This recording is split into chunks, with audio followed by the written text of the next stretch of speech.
오늘 고린도전서 9장 말씀을 봉독을 하였습니다. 이 고린도전서 9장에서 사도 바울은 자신이 사도로서의 권리를 가지고 있고 또 자유인으로서 이 세상 가운데 살아가고 있는데 한 가지 특별한 어떤 목적을 두고 자기에게 주어진 권리를 기꺼이 포기하겠노라고 말을 합니다. 근데 그 목적이 뭐냐면 복음이에요. 오직 예수, 오직 복음. 해봅시다. 오직 예수, 오직 복음. 오직 예수밖에 몰라. 나는 복음밖에 몰라. 그래서 나에게도 자존심이 있고 인격이 있고 인간적인 배경이 있고 내세울 만한 것이 있지만은 오직 예수만 전파될 수 있다면, 오직 너희들에게 이 복음의 진리가 증거될 수만 있다면 나는 어떤 대접을 받아도 상관이 없다 하는 것이 바울의 고백이었습니다. 그래서 오늘 고린도전서 9장 19절부터 27절까지 읽으셨는데 그 앞에 고린도전서 전반부에 보면 바울이 두 번에 걸쳐서 어떤 얘기를 했는가? 자신이 어떤 환난과 핍박 가운데서도 인내하면서 희생하면서 오로지 한 가지에 관심을 가지고 있다. 모든 것을 견디고 참아내는데 이유가 있는데 한 가지는 이거다 하면서 그 자기의 인내와 인생에 나아가는 방향의 목적을 선명하게 선언을 합니다. 참아낼 수 있는 이유가 어디에 있는가? 12절 말씀 한번 보시죠. 12절 한번 읽어볼까요?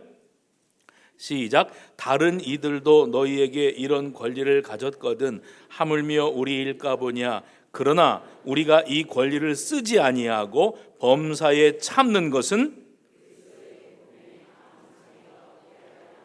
내가 권리가 있지만은 이 권리를 행사하지 아니하겠다.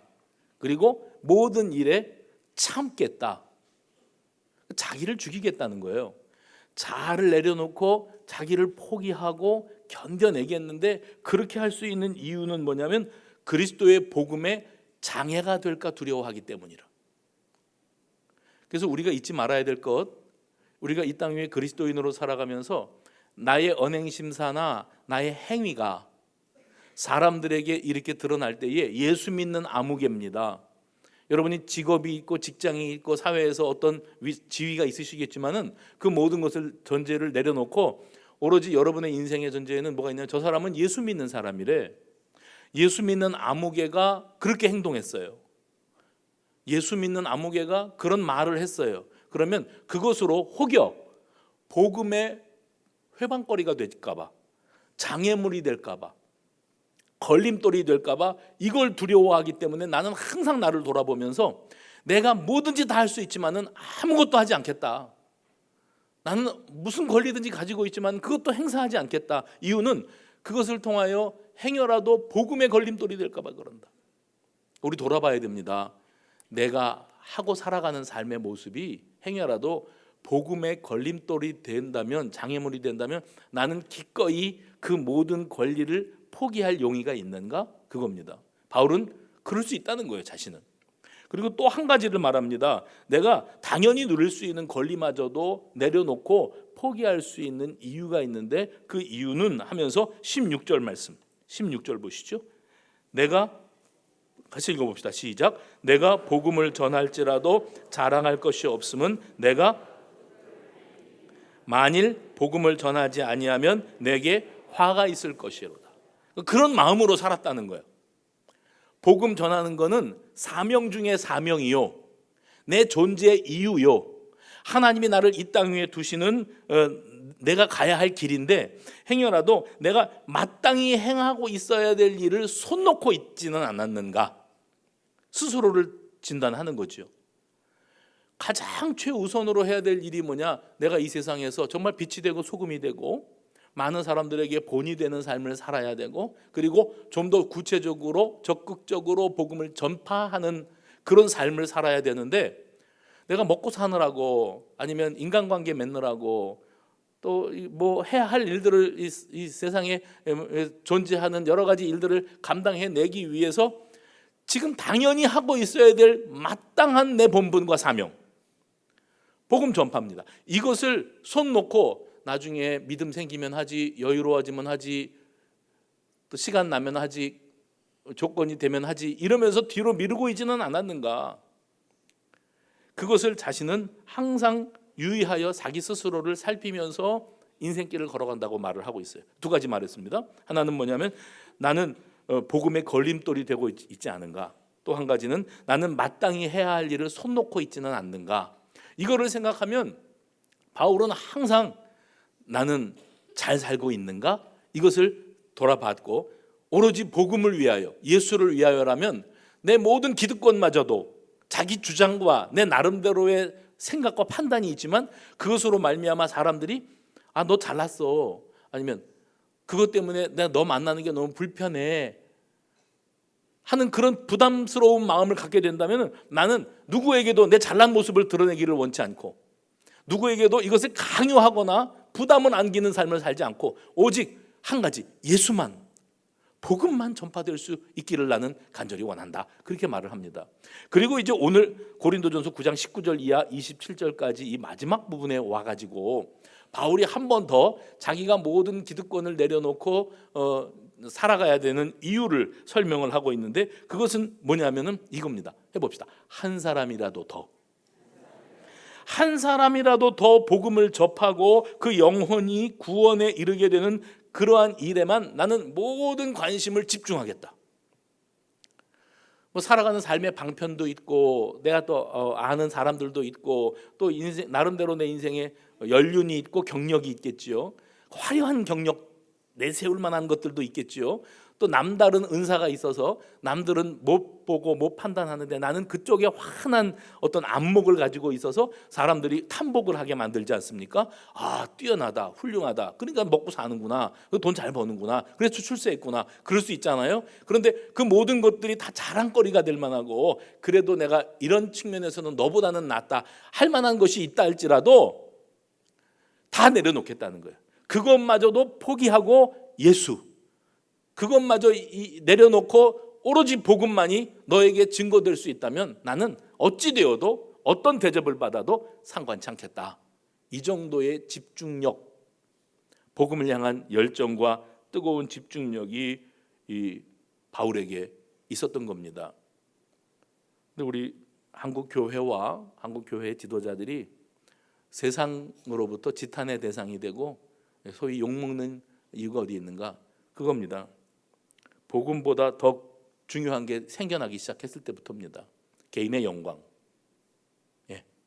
그리고 개교회주의. 예수는 어디로 가고 복음은 어디로 가고 개인의 영광.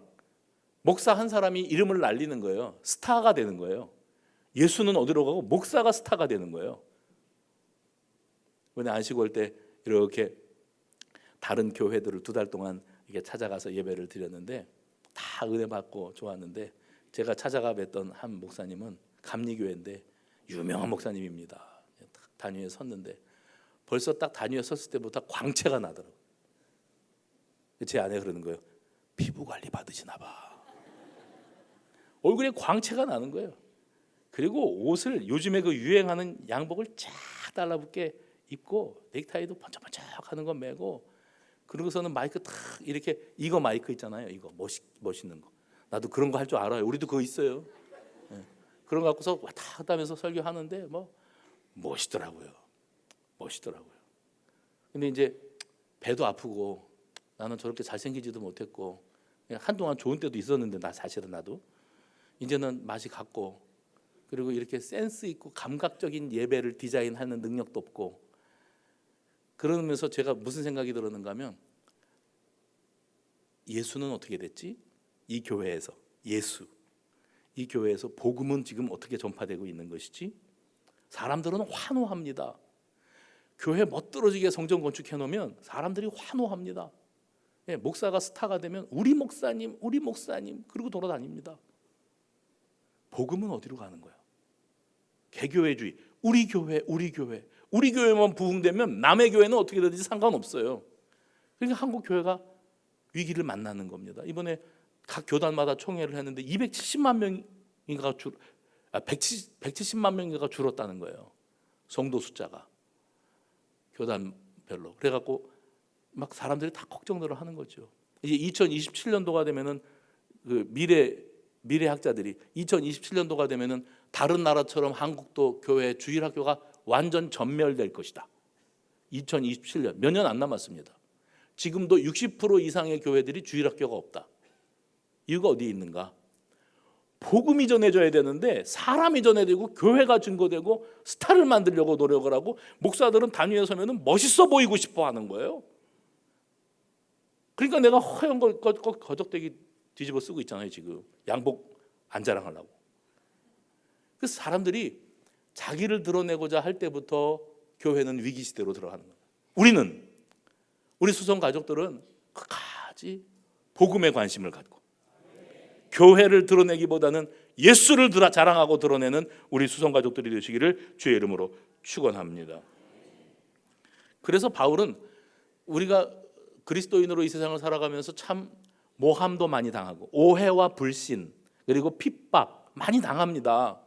근데 이런 오해와 불신 또 핍박 이런 일을 겪고 있다고 할지라도 이 억울한 심정을 사람들에게 아닙니다. 나는 그런 사람 아닙니다. 여러분이 오해하였습니다. 나는 나를 내세우지 않습니다. 내 화려한 경력도 내세우지 않습니다. 다 그거 배설물로 여기겠습니다. 오로지 예수, 오로지 복음만이 증거되기를 나는 간절히 원합니다. 사실 바울이 자기 변론을 하려고 들면 한도 끝도 없었을 거예요. 근데 그는 고린도전서 9장에서 이렇게 말을 합니다. 내가 세상 가운데서 어떤 취급을 당하여도 어떤 오해를 받고 어떤 핍박을 당하여도 나는 그것을 개의치 않겠습니다. 오로지 내가 하는 일을 통하여 예수만 전파되면 나는 상관없습니다. 이것이 바울의 진심이었어요. 그래서 그의 지도자로서의 모습은 좀 달랐습니다. 지금 시대의 지도자들은 나를 따르라 해요. 저만치 해놓고 여러분 복음을 증거한다고 할 때에 우리는 그리스도인이지 않습니까? 성도, 거룩한 백성이라. 그러니까 나를 거룩한 백성으로 여기고 또 확신하고 우리는 거룩하게 살려고 성별되이 살려고 깨끗하게 살려고 노력하고 남들 놀러 다닐 때 예배당에 와서 예배드리고 앉아있지 않습니까? 그러면 우리가 볼 때에 지금 골프장에 있는 사람들 낚시터에 가 있는 사람들 지금 놀러 돌아다니는 사람들을 보면 세상 사람들이라 우리는 그동안 그랬어요. 그러니까 그들을 바라보면 걱정스러워요. 지옥 불쏘시개감들이라 저것들이 다. 우리는 그래도 예수를 믿고 예수를 영접하고 구원받은 하나님의 백성이 되어서 그래서 이 거룩한 백성들이 되어서 여기 예배 자리에 앉아서 예배를 드리고 있지 않느냐. 그러면 그들과 우리 사이에는 이만한 강이 지나가고 있는 거예요. 그들을 향해서 손짓하는 거예요. 일로 와. 그러고 있지 말고 예배당으로 들어와. 예수를 좀 믿어봐. 어쩌려고들 그러냐. 이렇게 떨어뜨려 놓는 거죠. 바울은 그러지 않았어요. 바울은 나도 사람들을 향해서 왜들 그러냐 하고 책망하고 그리고 나처럼 거룩하고 깨끗하게 좀 살아봐라 라고 말할 줄 알아. 그런데 나는 그것도 안 할래. 그렇게 하기보다 차라리 나는 그들 속으로 뛰어들어갈 거야. 바울의 태도입니다. 복음 증거자로서의 태도. 나는 그들의 삶 속으로 들어갈 거야. 그래서 그들이 뭐가 아픈지 뭐 때문에 피눈물을 쏟고 뭐 때문에 억울해서 밤잠을 못 자는지를 알고 그것 때문에 같이 아파하고 같이 울어주고 같이 공감하고 그들을 이해하고 그래서 그들을 부둥켜 안을 거야. 그게 예수님이 나에게 맡겨주신 사명이야. 그래서 사람에게 감동을 주면 전도는 해봅시다. 전도는 감동입니다. 그래서 관계 전도하라 그러는 거예요. 전도지 들고 다니면서 믿든지 말든지 쫙 수만 장 수십만 장 뿌리는 것도 전도지만은 무엇보다 우리 가족을 감동시키고 내 이웃을 감동시키고 내 자녀들을 예수 먼저 믿는 내가 그들을 섬김으로 그들 속으로 뛰어들어가 그를 이해하고 품음으로 그들을 감동시켰을 때에 그들이 나를 통하여 예수와 복음을 받아들일 수 있으면 되는 거예요. 나는 집사님 때문에 예수 믿었어요. 그리고 그 구역장님 때문에 내가 예수 믿고 구원받았어요. 그래서 그다음부터는 내가 교회 생활 열심히 하는데 나중된 자가 먼저 된다고 나는 아직도 열심히 하는데 나한테 복음 전한 사람은 지금 뭐 어디 가서 뭐 하고 있는지도 몰라요. 이런 간증 많이 들어보거든요. 사람이 전하는 게 아니고 내가 내 언변으로 감동시켜서 그 사람을 뒤집어 놓는 게 아니고 그러고 살지 말고 빨리 예수 믿고 구원받아 그래가지고 그 사람의 인격이 바뀌고 삶이 바뀌는 게 아니고 바울은 나는 내 기득권, 내 권리를 다 포기하고 그의 삶 속으로 뛰어들어가 그와 하나가 되었을 때 하나님께서 그의 마음에 감동을 주시리라. 그래서 예수 믿는 사람들이 늘어나는 그런 전도의 열매, 복음의 열매들이 우리 수성교회와 우리 수성가족들 속에서도 많이 일어나게 되시기를 간절히 바랍니다. 우리 예수님은 인류의 죄를 감당하시기 위해서 기꺼이 당신 자신이 희생제물이 되어야 한다는 사실을 알고 계셨습니다. 예수님께서 제자들을 데리고 다니시면서 그들에게 많은 것을 보여주시고 가르치셨는데, 예수님이 평소에 가르치실 때 제자들에게 너희 가운데 누군가는 희생제물이 되어야 한단다. 너희 중에 과연 누가 인류 구원을 위해서 자기의 몸을 내던질 수 있겠느냐? 하나님은 바로 그 한 사람을 너희들 속에서 찾고 있단다. 이렇게 말씀하신 적이 없습니다. 왜요? 예수님 자신이 대중 앞에서 인기를 한 몸에 얻고 사람들의 여론을 휘몰아서 자기 자신이 대권을 움켜쥐고 그리고 한 나라의 민족의 지도자가 되기 위한 야심을 품지 않으셨거든요. 여러분 아시죠?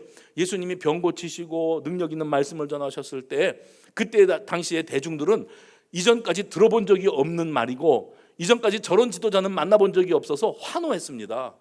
그를 옹이해가지고 왕으로 대통령으로 세우고 싶었겠지요. 근데 예수님은 거기에 부안해동 들뜨셨었나요? 아니요. 오히려 그들을 멀리 하셨어요. 왜냐하면 예수님이 가시는 길은 많은 사람들이 원하는 그 화려한 지도자의 길이 아니라 그들을 위하여 죽으러 가시는 길이었거든요. 십자가를 지시는 길이었거든요. 그러니까 그들이 예수님 하고 난리를 쳐도 예수님은 흥분하지 않으십니다. 그리고 조용히 예루살렘으로 향하시지요. 십자가 지러 가시는 겁니다. 오늘날 교회가 힘을 잃어가는 이유를 여러 가지로 진단하고 있는데 설득력 있는 주장 가운데 이런 말이 있더라고요. 현대 교회는 자기 주장과 자기 입장만 앞세우는 지도자들로 가득하다. 자기 희생의 마음을 가지고 자신의 몸을 쳐 복종시키는 지도자를 다시 만날 수만 있다면 한국 교회도 소망은 있을 것이다. 사도 바울은 그때 당시 사회가 철저하게 계급 사회입니다. 계급 사회에서 로마 시민권자 그러면 탑 클래스에 속하는 거지요. 상위 몇 퍼센트에 속할 만큼 많은 사람들의 흠모의 대상이 되는 안정된 신분을 가지고 내가 로마 시민권자다 그러면 사람들이 다 머리를 조아리는 그런 시대의 로마 시민권자였어요. 게다가 그는 예수를, 우리 말씀 언젠가 나눴죠? 은혜를 알고 은혜를 사모하고 그 은혜를 받고 그 은혜를 누리며 살던 사람이에요. 율법에 얽매이는 율법의 종이 아니라 말씀을 통하여 자유인이 되어버린 사람이었어요. 사도 바울이 이런 사람이었기 때문에 세상 사람들의 평판이나 어쩌면 율법의 올무에 얽매여서 살 이유가 하나도 없는 사람이었습니다. 그런 그가 오늘 본문 19절 말씀에 자기 스스로가 많은 사람의 종이 되기로 하였답니다. 스스로가 많은 사람의 종이 되기로 했다 말하면서 그 이유를 이렇게 말해요. 그것은 바로 더 많은 사람을 얻고자 함이라. 저 지금 보세요. 바울은 그리스도의 종된 나 바울은 이렇게 서신을 시작을 하죠. 흔히 그렇게 했습니다. 나는 그리스도의 종이다. 종. 말로만이 아니라 실제 종입니다. 그렇게 생각을 했던 그가 오늘 여기에서 뭐라고 하냐면 나는 많은 사람들에게 기꺼이 종이 되기를 바란다. 복음이 전파될 수만 있다면.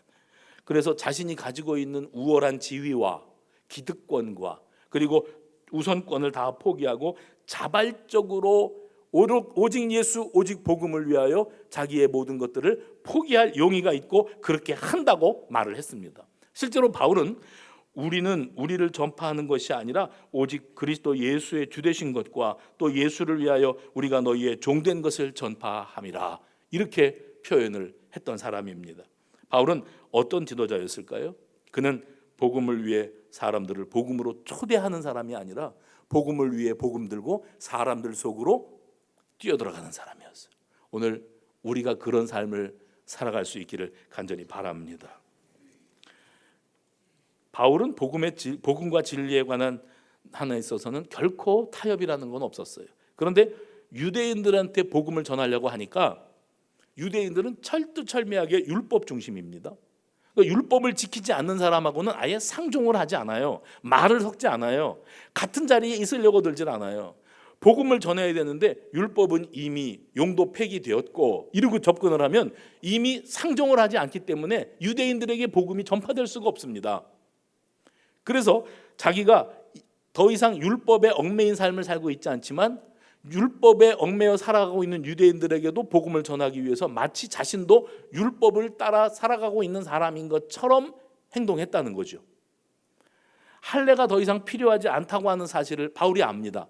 그러나 복음에 대해서 사람들이 거부감을 갖게 하지 않기 위해서 디모데에게는 그래 너는 할례를 받도록 해라 하고 할례를 허용했어요. 사도행전 16장입니다. 그런데 디도한테는 할례를 받을 필요가 없다고 할례를 받지 말라고까지 한 적이 있어요. 그러면 어떤 사람한테는 이러라고 그러고 어떤 사람한테는 저러라고 그러고 완전히 정반대되는 말을 하니까 뭐 이럴 때는 이러고 저럴 때는 저러고 도대체 바울은 줏대가 없다 이렇게 사람들이 힐난할 수도 있겠지요. 일관성이 없는 사람이라고 폄하할 수 있을 겁니다. 그런데 그는 사람들이 자기를 향해서 여기서는 이 말하고 저기서는 저 말하고 한 입으로 두 말 한다고 하든지 말든지 나는 그 사람들이 너무 연약하기 때문에 그들에게 합당하게 복음이 들려지게 하기 위해서라면 율법과 관계없지만 나는 율법 아래에 있는 사람인 것처럼 행동하고 그 모든 것들이 극복된 사람들에게는 굳이 율법을 따라서 그렇게 종살이할 필요가 없다고 가르치고 그러나 내가 전하고자 하는 것은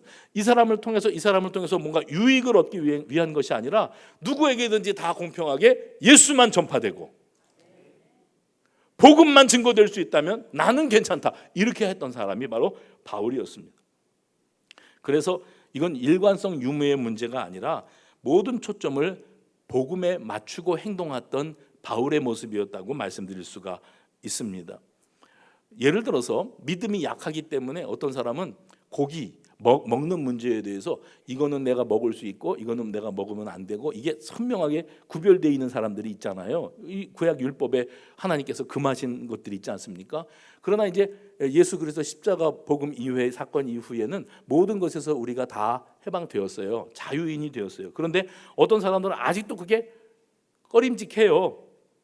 그러면 내가 이것을 먹는 문제 때문에 이 사람이 꺼림직하고 내가 전하는 이 복음이 이 사람에게 증거되는데 이 먹는 문제 이거 하나 장면 때문에 걸림돌이 된다면 나 이거 먹지 않겠다. 율법 지키느라가 아니라 복음 전하기 위해서요.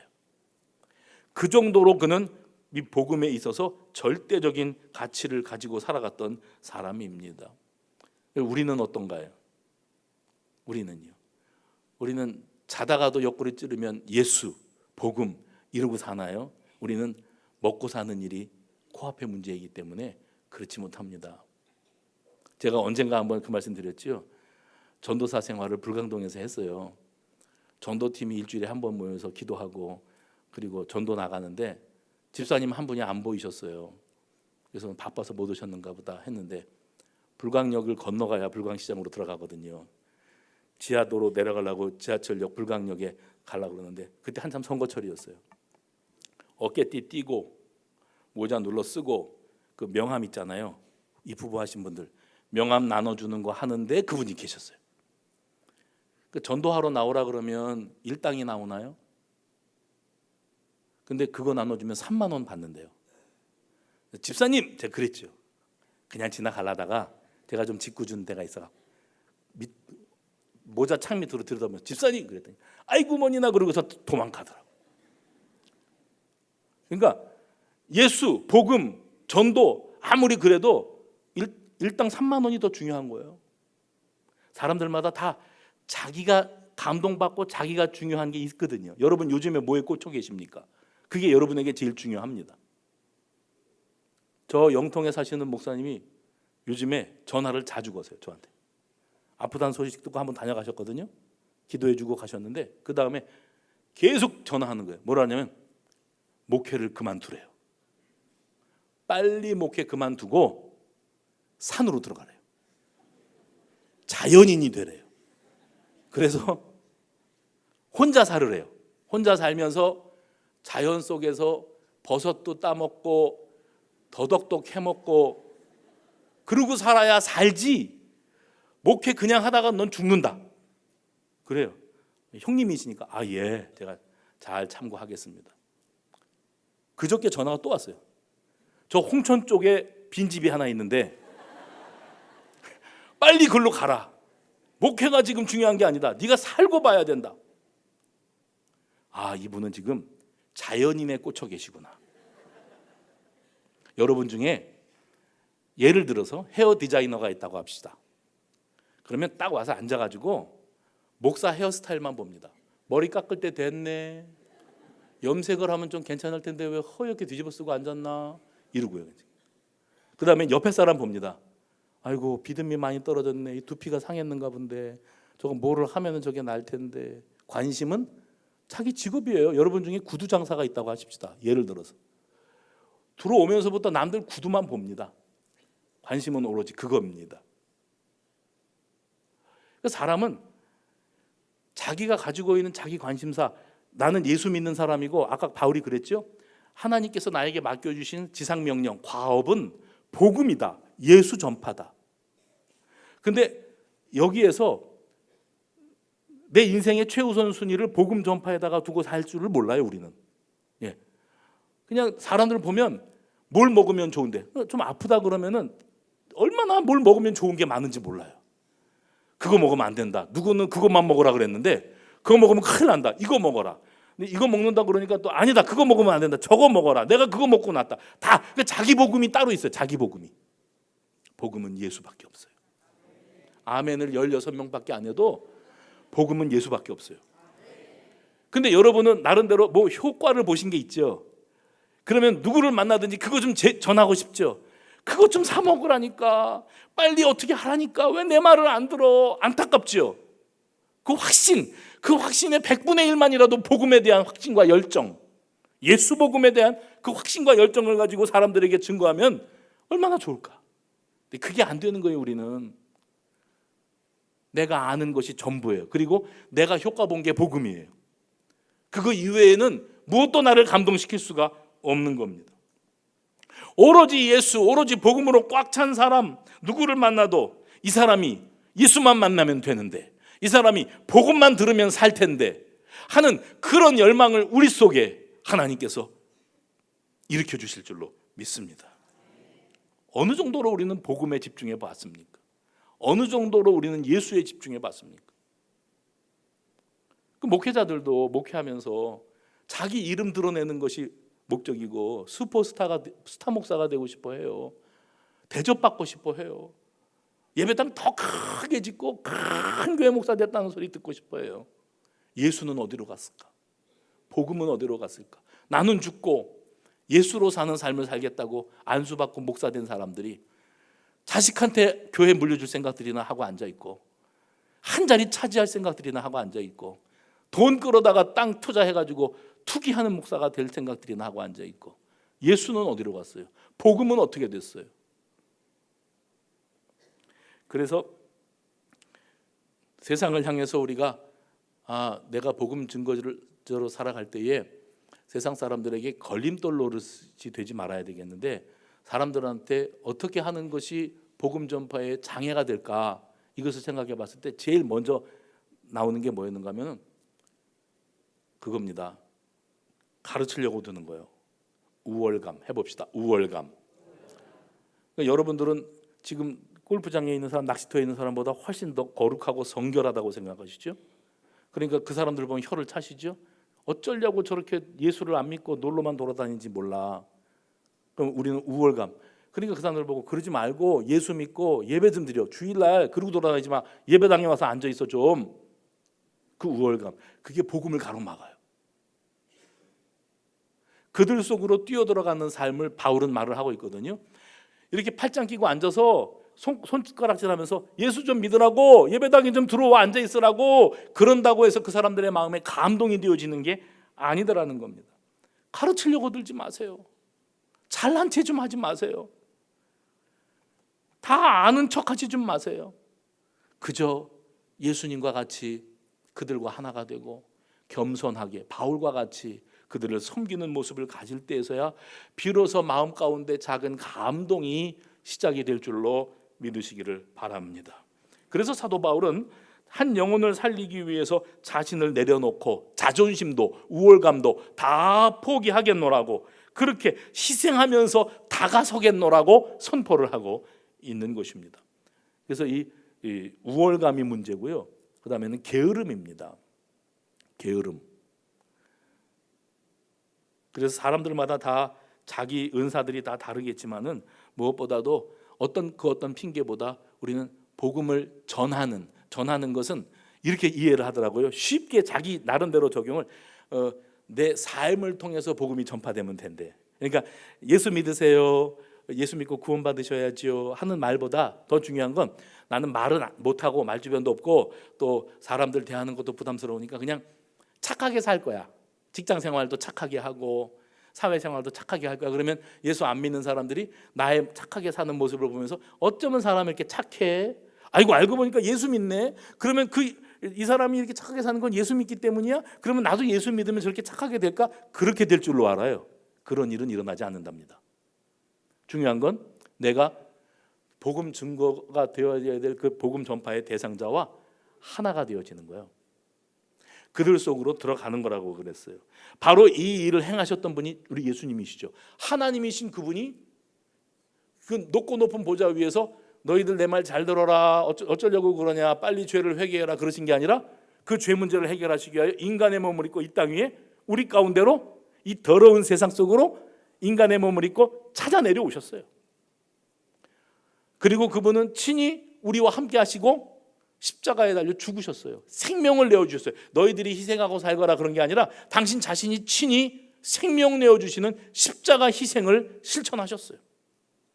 그리고 바울도 자기는 예수를 본받는다고, 그리고 예수의 제자라고 사도로서의 권리를 다 포기하고도 사람들 속으로 그렇게 뛰어들어가라고, 그들의 아픔과 연약함 가운데 뛰어들어가는 그런 모습이 있었습니다. 그래서 여기서 우리가 알고 넘어가야 될 것이 하나 있다면 그것은 뭐냐면, 말씀드렸어요. 내가 사람들에게 본보기가 되어지면 사람들이 그거를 보고서 감동받고 나처럼 되기 위해서 예수를 믿어줄 것이다? 그렇지 않고요. 사람들은 누구의 좋은 본을 봤기 때문에 변화되는 존재가 아닐 만큼 부패하고 타락한 존재들입니다. 그들에게 필요한 것은 어떤 사람이 인생의 본을 보여서 예수 믿게끔 마음이 열려지는 역사가 아니라 우리 구주 예수 그리스도의 대속의 은혜와 십자가에 자기를 내어주신 희생, 예수님의 희생적인 사랑이 쓰나미처럼 자기 마음을 뒤집어 덮을 때에 거기에 감동되어야만 비로소 변화가 일어나고 구원받는 역사가 일어나요. 그러기 위해서 우리가 해야 될 일은 뭐냐? 말 잘해서 복음 전해서 그 복음이 설득력 있게 들어가서 그 사람이 삶의 방향을 바꾸는 일은 안 일어나고요. 우리는 해야 될 일, 그 일은 성령께서 하실 일이고 우리는 해야 될 일이 섬김이에요. 뭐라고요? 희생이에요. 뭐라고요? 희생과 섬김이에요. 기꺼이 물질과 시간을 내가면서 그 사람을 섬길 용의가 있는가? 나도 할 일이 많고 바쁜 사람이지만 내 인생에 있어서 내가 지금 뭔가 중요한 걸 손 놓고 있지는 않았는가? 내 행위를 통해서 예수와 복음이 전파될 수 있다면 나는 어떤 대가라도 지불할 각오가 되어 있는가? 이걸 점검을 해보자는 거죠. 그러기 위해서는 친절해야 됩니다. 가족에게 친절하고, 예수 믿는 우리가요, 이웃들에게 친절해야 됩니다. 그리고 섬겨야 됩니다. 희생을 각오해야 됩니다. 그 정도의 희생도 할 줄 없으면서 자기 자존심 내세우면서 신경전 버리고 대립각을 세우면서 무슨 복음을 전파하겠다. 바울은 나도 잘났거든, 나도 백그라운드가 대단하거든, 나도 배울 만큼 배웠거든, 그렇지만 나는 이 모든 것들을 다 배설물로 여겨. 다 필요 없어. 나는 죽고 오로지 예수와 복음만 전파될 수 있다면 나는 니들이 어떤 대접을 해도 상관없어. 그 정도로 복음의 확신을 가지고 복음의 열정을 가지고 살았던 사람이었어요. 그래서 그는 니들이 바뀌어야지 된다, 회개하고 예수 믿어라 하기 이전에 자신이 먼저 바뀌기로 했어요.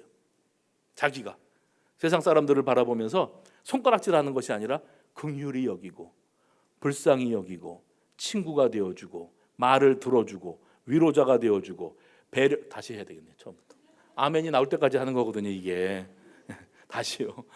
말을 들어주고 친구가 되어주고 희생하고 배려하고, 그게 바로 우리에게 필요한 마음의 자세인 거예요. 그러니까 전도하면서 나는 거룩한데 너는 더럽다 이렇게 전도를 하면 전도가 안 된다는 거죠. 우리는 다 죄인이다. 그런데 나를 사랑하신 주님이 너도 그렇게 사랑하신다. 어떻게 표현하면 좋을까? 네가 그걸 어떻게 이해할 수 있을까? 바울은 자기도 바뀌기 위해서 참 엄청난 수고와 내려놓음과 희생을 마다하지 않았다고 당당하게 선언을 하고 있습니다. 그래서 오늘 본문에 등장하는 바울의 모습은 자기 부정이에요. 자기 부정, 자기 내려놓음입니다. 나는 상관없으니까 십자가 구속의 은혜를 내 인생에서 담아내고 십자가 구속의 은혜, 예수 복음을 내 몸으로 실천하고 내 몸으로 보여주는 그러한 삶이었던 것이 바울의 증거자로서의 삶이었던 것을 잊지 마시기를 바랍니다. 인간은 죄인으로 태어났지요. 죄성을 떨쳐버릴 수가 없습니다. 그래서 모든 것이 다 자기중심적일 수밖에 없는 존재입니다. 그래서 지속적으로 남들을 향해서 이렇게 하는 거예요. 나는 이렇게 생겨 먹었으니까 니들이 나한테 맞추라고. 그 연애할 때 연애하는 남녀를 보면 상대방에게 무조건 맞춰줍니다. 1시간, 2시간도 막 기다리잖아요. 그게 뭐냐면 상대방을 맞춰주고 눈에 그게 씌었어요. 그러니까 뭐든지 할 수 있어요. 그런데 문제는 결혼한 다음에 정신이 돌아온다는 거죠. 그러니까 결혼 전에는 무조건 다 너를 위해서 너에게 맞출 거야 그러더니 결혼한 다음에는 너는 왜 나한테 안 맞추냐? 내가 이런 거 너 모르냐? 그래서 결혼했잖아. 그러니까 나한테 맞춰. 아내는 아내대로 나한테 맞춰. 남편은 남편대로 나한테 맞춰. 부모는 부모대로 애들한테, 부모한테 맞춰. 애들은 애들대로. 지금 시대가 어떤 시대인데 이러고들 사는 거야. 근데 사실 정말로 중요한 거는 배려거든요. 누구나 다 누가 나를 위해 희생해 주지? 누가 내 말에 귀 기울여 주지? 누가 나를 이해해 주지? 그러고 살거든요. 요즘에는 텔레비전의 CF 선전 중에 그런 거 한동안 나오던 요즘에 안 나오는 것 같던데 어떤 게 있었냐면 제가 아주 기억을 선명하게 하고 웃었던 CF가 있어요. 그러니까 목사는 TV를 봐도 다 설교하려고 보는 거예요. 그러니까 너무 그러지 마세요. 근데 어떤 여자가 젊은 여자가 자기 남자친구가 딱 앉아서 기다리는데 도착했어. 맞은편에 앉았어. 머리카락을 귀 뒤로 싹 넘겨. 그러면서 이래. 나 뭐 달라진 거 없어? 이거 띠용입니다. 남자들은 초긴장입니다. 나 뭐 달라진 거 없어? 근데 얼버무리느라고 어머 더 예뻐졌네 이랬다가는 큰일 납니다.